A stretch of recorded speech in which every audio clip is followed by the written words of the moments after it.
নমস্কার। আমাদের আজকের গল্প শুভমানস ঘোষের লেখা বিকট একজোড়া পা। বিশ্বনাথ বলল, চোখ খুলতেই দেখি আমার মাথার দুপাশে বিকট একজোড়া পা, কিন্তু শরীরের বাকি অংশ অদৃশ্য, যেন কুয়াশায় মিলিয়ে গেছে। ছুটে গেল ঘুম। মহা বিপদ উপস্থিত। নার্ভ ব্রেক করলেই নিশ্চিত মৃত্যু। মরিয়া হয়ে গর্জে উঠলাম, খুব সাবধান, তুমি যেই হও আমাকে ছুলেই শেষ করে দেব। বিশ্বনাথ থামল। বিশ্বনাথ আমার বন্ধু, শিলিগুড়িতে থাকে। ধর্মে কর্মে খুব মতি, মহাকালীর ভক্ত। মাস 7 হলো আমার স্ত্রী রুক্মিণী পোস্টিং হয়ে এসেছে শিলিগুড়ির ব্যাংকের ব্রাঞ্চে। আমি মাসের শেষে চলে আসি। দিন 2 বউ বাচ্চার সঙ্গে কাটিয়ে ভোরের ট্রেন ধরে কলকাতায় ফিরে যাই। শিলিগুড়িতে যে 2 দিন থাকি, একদিন বিকেল থেকে রাত পর্যন্ত জমিয়ে আড্ডা মারি বিশ্বনাথের সঙ্গে। বিজনেসম্যান বিশ্বনাথের শিলিগুড়িতে বড় কাউন্টার, বিশাল 2খানা রুম, একটা এক সাজানো গোছানো অফিস, এক কোণে একটা ছোট্ট ওয়াশরুম। ভেতরে পুরনো নতুন কম্পিউটারের হরেক কিসিমের মালপত্রে ঠাসা গোডাউন ঘর। সবে ঠান্ডা পড়েছে, এসি বন্ধ করে জানলা খুলে রাখা আছে। আমার ছেলে গুড্ডুস খেলার ছলে বারবার ছুটে যাচ্ছে ঘরে। কিছু পরে ছুটে এসে কোলে ঝাঁপিয়ে গলা জড়িয়ে ধরছে আমার। ছেলের কাণ্ড দেখে রুক্মিণী বকাবকি করছিল, তাও বসার দিকেই যাচ্ছে না, দিচ্ছে ছুট আবার। তার উৎপাতে গল্পের প্রথম অংশটা ভালো শুনতে পাইনি, শুধু শুনেছি ব্যবসার কাজে গ্যাংটকে গিয়ে বিশ্বনাথ উঠেছিল এক হোটেলে। সারাদিন কাজ সেরে খেয়ে দিয়ে শুতে গিয়েই ভূতের খপ্পরে পড়েছিল। আবার প্রথম থেকে বল বিশ্বনাথ। আমি বললাম, রুমটার বর্ণনা দে আগে, তারপর কি কি ঘটেছিল পরপর বল। বিশ্বনাথ নতুন করে শুরু করলো। সিঙ্গেল বেডরুম, বিশাল খাট, এক পাশে অ্যাটাচড ওয়াশরুম। কম্বল টেনে শুয়ে টিভি দেখতে দেখতেই সারাদিনের ক্লান্তিতে চোখ জড়িয়ে এলো ঘুমে। কতক্ষণ ঘুমিয়েছি জানি না, হঠাৎ দেওয়ালে ঠকাস ঠকাস শব্দে ঘুমটা ভেঙে গেল। ঝটকা দিয়ে চেতনায় ফিরে কানে এলো ওয়াশরুমের কল খুলে গেছে, টপ টপ করে জল পড়ছে। গুড্ডুস ছুটে বেরিয়ে আসছিল ভেতরের ঘর থেকে।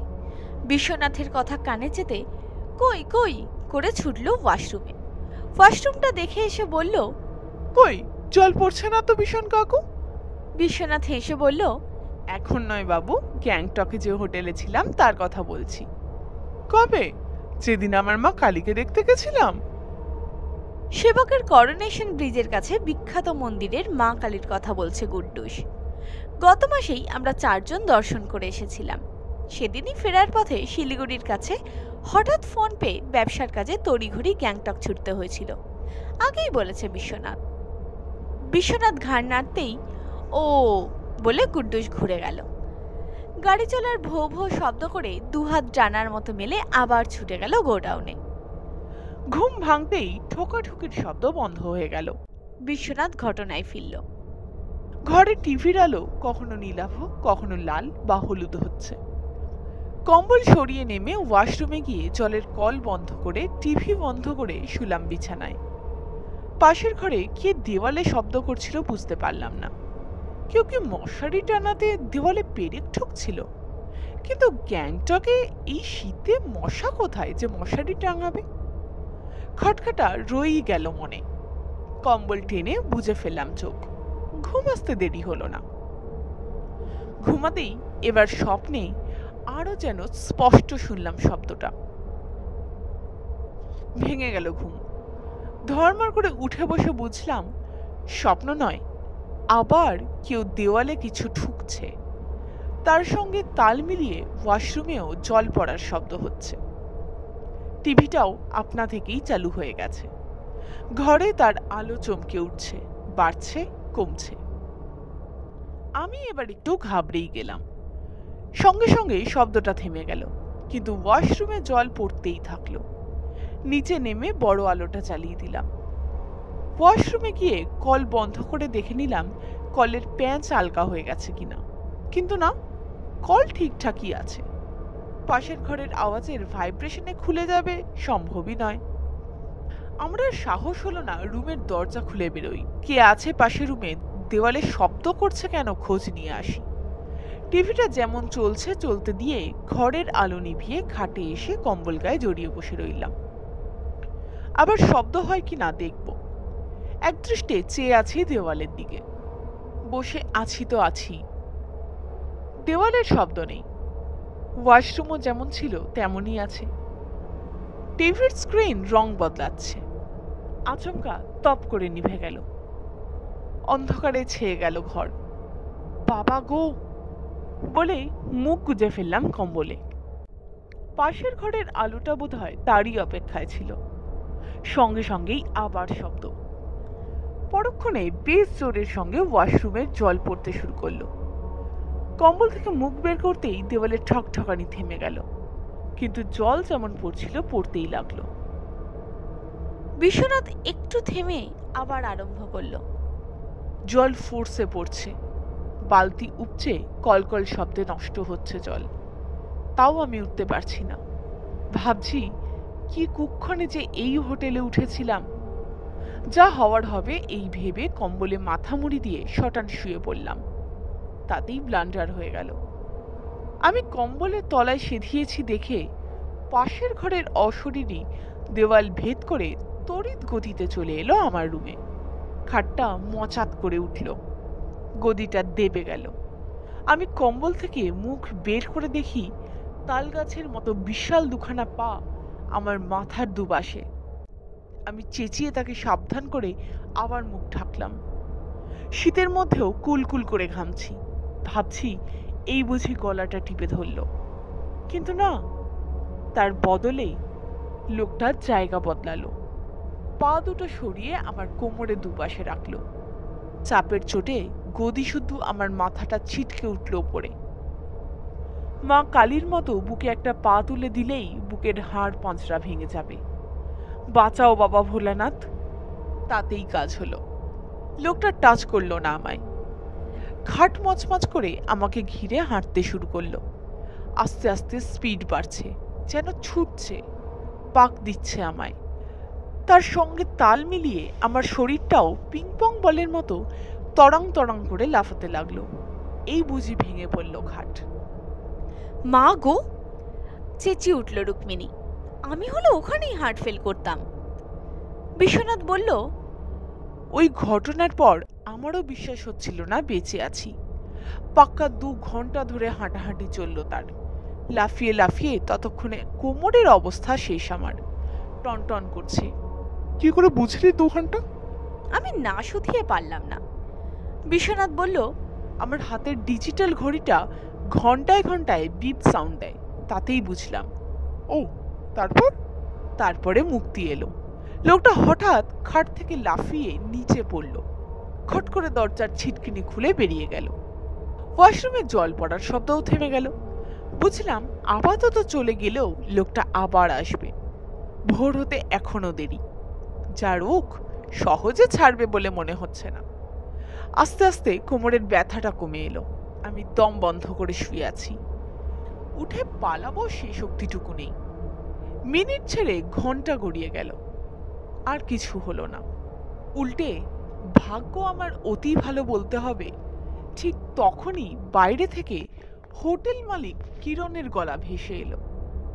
ধরে প্রাণ এলো।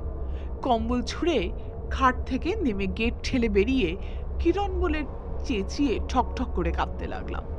গায়ে শুধু হাফ হাতা সোয়েটার। ঠান্ডায় কাঁপছি, ভয়ে কাঁপছি। মেরুদণ্ডের নিচে যেন হাড় কাঁপানো ঠান্ডা জলের স্রোত বইছে। কিরণের গায়ে আস্ত একটা কম্বল। পেছনে হোটেলের একজন অল্প বয়সী বাঙালি বেয়ারা। হঠাৎ প্রয়োজনে পুলিশ বিভাগের এক হোমড়া চোমড়া ভিজিটার এসে পড়েছেন। ঘুম থেকে উঠে তার রাত্রি যাপনের ব্যবস্থা করতে এসেছে সে। কিন্তু আমার ব্যবস্থা তখন কি করে? আমি কাঁপতে কাঁপতে ধপ করে বসে পড়লাম। কিরণ ছুটে এসে আমাকে তুলে ব্যালকনির কোণে রাখা চেয়ারে বসালো। কম্বলটা খুলে আমাকে ঢেকে ছেলেটিকে বলল জল আনতে। জল এলে বোতলটা নিয়ে ঢকঢক করে সব জলটা খেয়ে ধাতস্থ হলাম। ঘন ঘন লম্বা শ্বাস টেনে সব খুলে বললাম। বলতে বলতে উত্তেজিত হয়ে উঠলাম।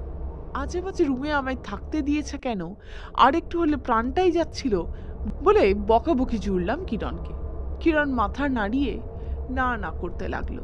জানালো রুমে তো সমস্যা নেই, লোকে আসে আরামসে থাকে। দেখলাম এভাবে হবে না। আমি শাসালাম সে যদি না বলে সব লিখে ফেসবুকে ছেড়ে দেবো, বদনাম হয়ে যাবে হোটেলের। ঠিক রোগে ঠিক ওষুধটি না পড়লে কাজ হবে কেন? কিরণ পথে এলো, সে যাতে ফেসবুকে না লেখে এই শর্তে সব খুলে বলতে রাজি হলো।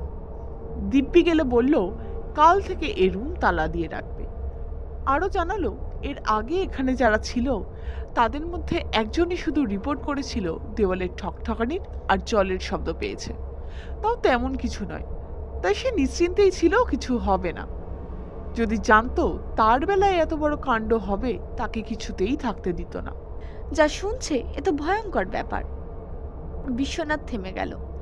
কুটুস ছুটে এসে আমার গলা জড়িয়ে ধরেছে, শুধোচ্ছে, গল্প শেষ হয়েছে তোমাদের? আমার ভালো লাগছে না, বাড়ি চলো। গুড্ডুসের মুখটা বেজার মেরে গেছে। ঠিকই তো, বড়দের কথার মাঝে ছোটদের ভালো লাগবে কেন? কিন্তু গল্পের শেষটা না শুনে যাই কি করে? আমি তাকে একটু দাঁড়াও শোনা, হয়ে এসেছে। বলতেই সে আচ্ছা বলে আমাকে ছেড়ে চলে গেল পাশের ঘরে। কেসটা কি ছিল বলো তো?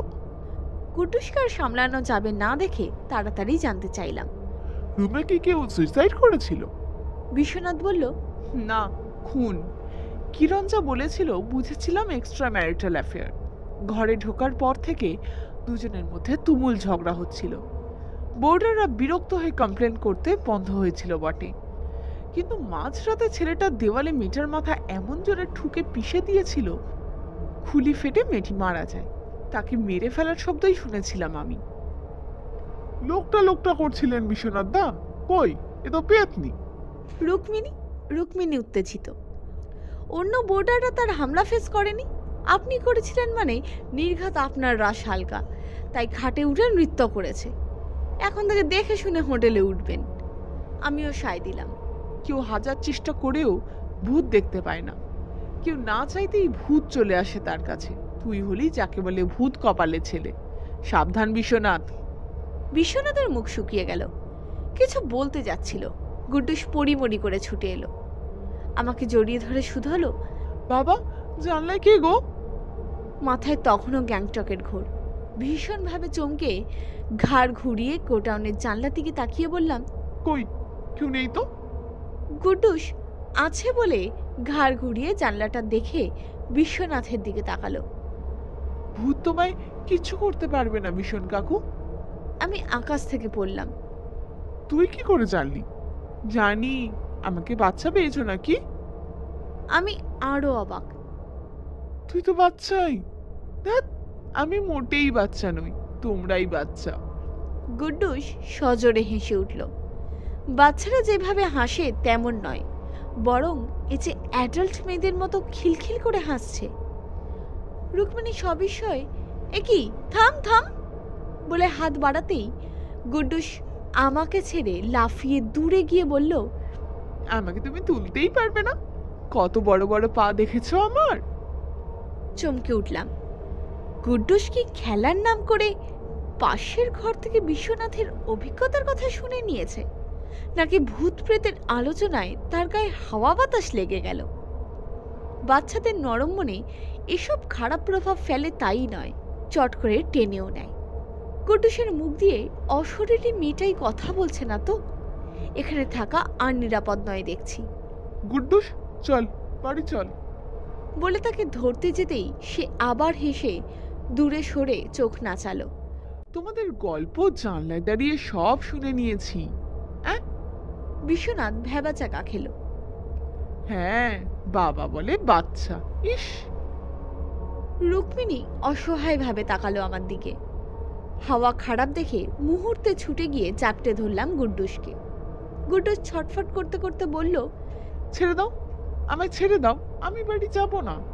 কিন্তু ছাড়লেই আবার পাশের ঘরে ছুটবে।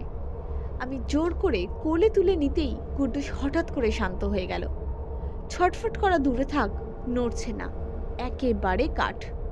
আর এই নিয়ে কথা না বাড়িয়ে তাড়াতাড়ি বিশ্বনাথের কাছ থেকে বিদায় নিয়ে রুক্মিণীকে নিয়ে বেরিয়ে পড়লাম। রিক্সা ধরে চলে এলাম বাড়িতে।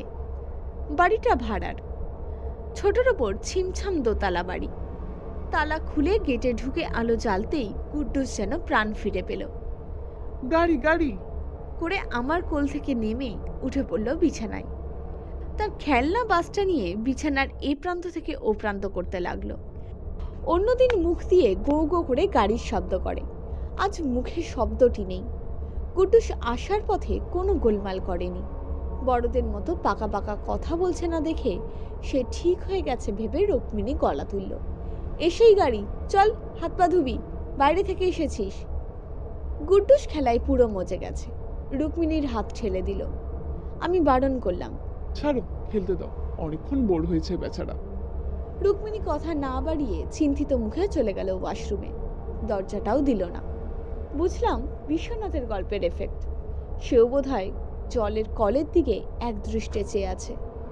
ভাবতে ভাবতেই চিৎকার করে ওয়াশরুম থেকে বেরিয়ে আমায় জড়িয়ে ধরল, বলল, ওয়াশরুমে একটা মেয়ে। চোখ ঠেলে বেরিয়েছে রুক্মিণীর। আমি ব্যস্ত হলাম। তুমিও দেখেছো? হ্যাঁ, দেওয়ালে ঠেস দিয়ে দাঁড়িয়ে আছে, মাথার পেছন দিয়ে রক্ত গড়াচ্ছে। রুক্মিণীর চিৎকার জুড়ল, এই বাড়িতে আমি থাকবো না। বিশ্বনাথদার কাছে আজ না গেলেই হতো। গ্যাংটকে খুন হওয়া মেয়েটা চলে এসেছে এখানেও। আমি দাঁড়াও দাঁড়াও বলে রুক্মিণীকে সরিয়ে ভয় ভয় এগিয়ে গিয়ে ওয়াশরুমের গেট ঠেলে থ হয়ে গেলাম। কেউ নেই। দেওয়ালে রক্তের দাগ থাকার কথা, তাও নেই। আমি তার চোখের ভুল জানাতেও রুক্মিণী সাহস করলো না এসে দেখে। ব্যালকনির দিকে এমার্জেন্সি ছোট একটা ওয়াশ স্পেস আছে। আমাকে সঙ্গে করে কোনো রকমে হাত পা ধুয়ে কাপড় বদলে ঘরে এসে তাকালো গুড্ডুসের দিকে। ঘরে এত কাণ্ড, খেয়ালই নেই গুড্ডুসের। খেলায় আরো মেতে গেছে, বিভোর হয়ে আরো জোরে জোরে বাসটা চালাচ্ছে। আমি বললাম, আরে গুড্ডুস ওঠ, হাত ব্যথা হয়ে যাবে যে। গুড্ডুস উঠল না, ফিরেও তাকালো না। ঘোরের মতো বাস চালিয়েই যাচ্ছে, চোখ মুখ অস্বাভাবিক। ভেবেছিলাম সব ঠিক হয়ে গেছে, হয়নি। বিশ্বনাথের ভয়ঙ্কর অভিজ্ঞতায় ভর করে হোটেলের মেয়েটাই নির্ঘাত রুক্মিণীকে ছেড়ে গুড্ডুসের ঘাড়ে চেপে বসেছে। আমি গুড্ডুস বলে চিৎকার করে তার গায়ে হাত দিতেই ছ্যাঁকা খেলাম। গা বরফের মতো ঠান্ডা। অশরীরীরা হিমশীতল মহাশূন্যে থাকে। কারো ভাবনার টানে পৃথিবীতে নেমে এলে ঠান্ডা সঙ্গে করেই আসে।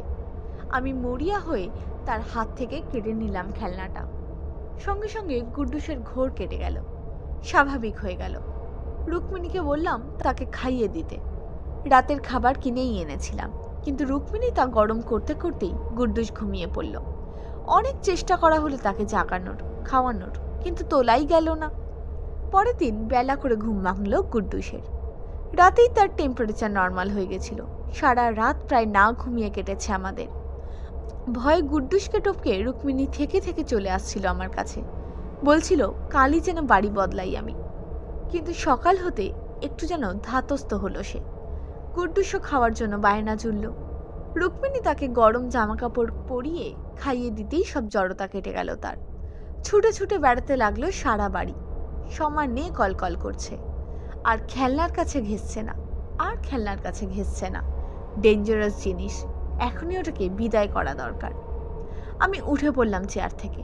সঙ্গে সঙ্গে, কোথায় যাবে বাবা? আমিও যাব বলে ছুটতে ছুটতে এসে গুড্ডুস কোমর ঝরিয়ে ধরল আমার। একদম আগের গুড্ডুস। আমি তাকে কোলে তুলে হেসে বললাম, এত ছোট না শোনা, আবার শরীর খারাপ করবে। শরীর খারাপ করবে কেন? আমার তো শরীর খারাপ করেনি বাবা। তাহলে কাল খেলে না কেন? ও তাই বলো। আমাকে অবাক করে দিয়ে গুড্ডুস বলল, কাল একজন ধরতে এসেছিল আমায়, তখনই তো কালী ঠাকুর এসে গেল, তার সঙ্গেই তো খেলছিলাম। তুমি বাসটা নিয়ে নিতেই কালী ঠাকুররাই তো বলল, ঘুমিয়ে পড়ো, আমি আছি, কেউ তোমাদের কিছু করতে পারবে না। তার জন্যই তো ঘুমিয়ে পড়লাম। কালী ঠাকুর? সে যে আমরা গেছিলাম দেখতে ব্রিজের কাছে, বিরাট বড় কালী ঠাকুর। কাল ভীষণ কাকুর ঘরের জানলার সামনে দাঁড়িয়েছিল। কি মোটা মোটা পা গো, এত উঁচু, মুখটাই দেখতে পেলাম না। দাঁড়িয়ে দাঁড়িয়ে সব শুনছিল।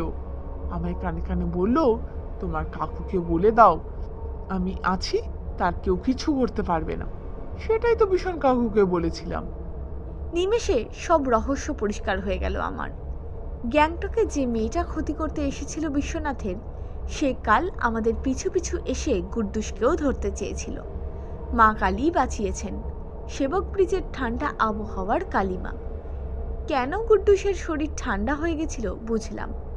আমার আর তর সইল না। কুদ্দুসকে নামিয়ে ছুটে গেলাম বেডরুমে। বিছানা থেকে মোবাইল ফোনটা তুলে সুইচ অন করে বিশ্বনাথকে ধরতেই সে হাঁপ ছাড়ল। ইন্দ্র, এই তোদের কথাই ভাবছিলাম, একবার যাই খোঁজ নিয়ে আসি বাবুর। মোবাইলটা বন্ধ রাখিস কেন? কেমন আছে বাবু সোনা? গুডুস ঠিক হয়ে গেছে। আমি বললাম, শোন, গ্যাংটকে তুই যাকে দেখে ভয় পেয়েছিলি, ভেবেছিলি মেয়েটা সে নয়, বরং তার হাত থেকে তোকে বাঁচাতে তোর পরম ভাগ্য যিনি এসেছিলেন তিনি স্বয়ং মা কালী। মা কালী? বড় বড় পা দেখেছিলি, তোকে বাঁচাতে তোর বিছানা ঘিরে পাক খাচ্ছিল। আমি কুদ্দুসের সব কথা খুলে বললাম, তুই তো তার পরম ভক্ত, সেদিনই আবার মায়ের দর্শন করেছিলি। মা তাই নিজেই চলে গেছিলেন তোকে বাঁচাতে।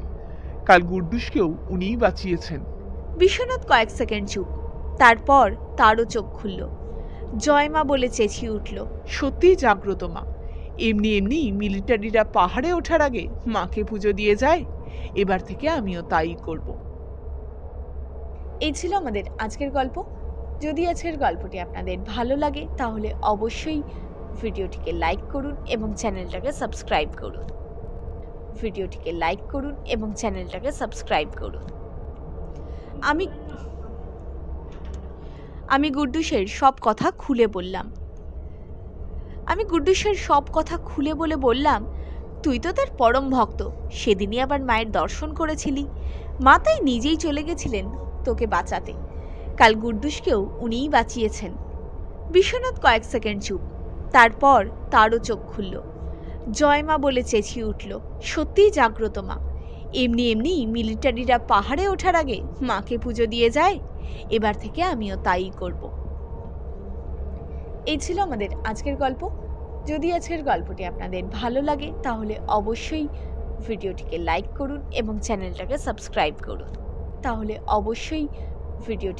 করুন এবং চ্যানেলটাকে সাবস্ক্রাইব করুন। আমাদের আজকের গল্প। যদি আজকের গল্পটি আপনাদের ভালো লাগে তাহলে অবশ্যই ভিডিওটিকে লাইক করুন এবং চ্যানেলটাকে সাবস্ক্রাইব করুন। ভিডিওটিকে লাইক করুন এবং চ্যানেলটাকে সাবস্ক্রাইব করুন। যদি আজকের গল্পটি আপনাদের ভালো লাগে তাহলে অবশ্যই ভিডিওটিকে লাইক করুন এবং চ্যানেলটাকে সাবস্ক্রাইব করুন। যদি আজকের গল্পটি আপনাদের ভালো লাগে তাহলে অবশ্যই ভিডিওটিকে লাইক করুন এবং চ্যানেলটাকে সাবস্ক্রাইব করুন। এবার থেকে আমিও তাই করব। এই ছিল আমাদের আজকের গল্প। যদি আজকের গল্পটি আপনাদের ভালো লাগে তাহলে অবশ্যই ভিডিওটিকে লাইক করুন এবং চ্যানেলটাকে সাবস্ক্রাইব করুন। আজকের গল্প। যদি আজকের গল্পটি আপনাদের ভালো লাগে তাহলে অবশ্যই ভিডিওটিকে লাইক করুন এবং চ্যানেলটাকে সাবস্ক্রাইব করুন। ভিডিওটিকে লাইক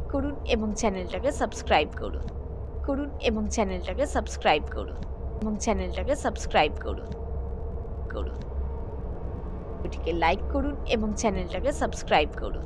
ছিল আমাদের আজকের গল্প। যদি আজকের গল্পটি আপনাদের ভালো লাগে তাহলে অবশ্যই ভিডিওটিকে লাইক করুন এবং চ্যানেলটাকে সাবস্ক্রাইব করুন। ভালো লাগে তাহলে অবশ্যই ভিডিওটিকে লাইক করুন এবং চ্যানেলটাকে সাবস্ক্রাইব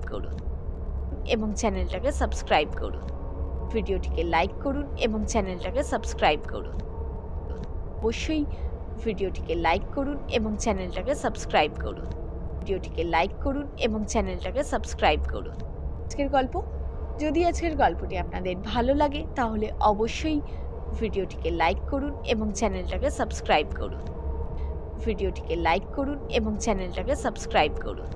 সাবস্ক্রাইব করুন।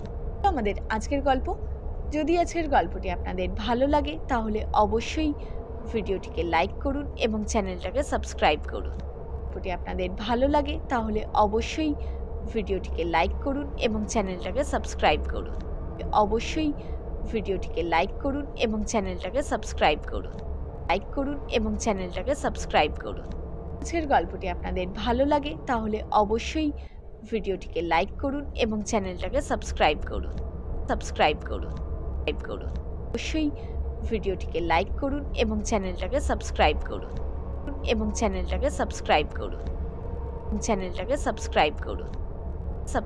করুন। গল্পটি আপনাদের ভালো লাগে তাহলে অবশ্যই ভিডিওটিকে লাইক করুন এবং চ্যানেলটাকে সাবস্ক্রাইব করুন। যদি আজকের গল্পটি আপনাদের ভালো লাগে তাহলে অবশ্যই ভিডিওটিকে লাইক করুন এবং চ্যানেলটাকে সাবস্ক্রাইব করুন।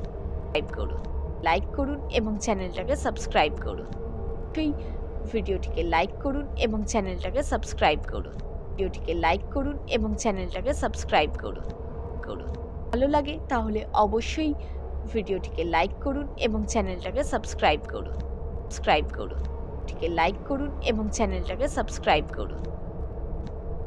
ভিডিওটিকে লাইক করুন এবং চ্যানেলটাকে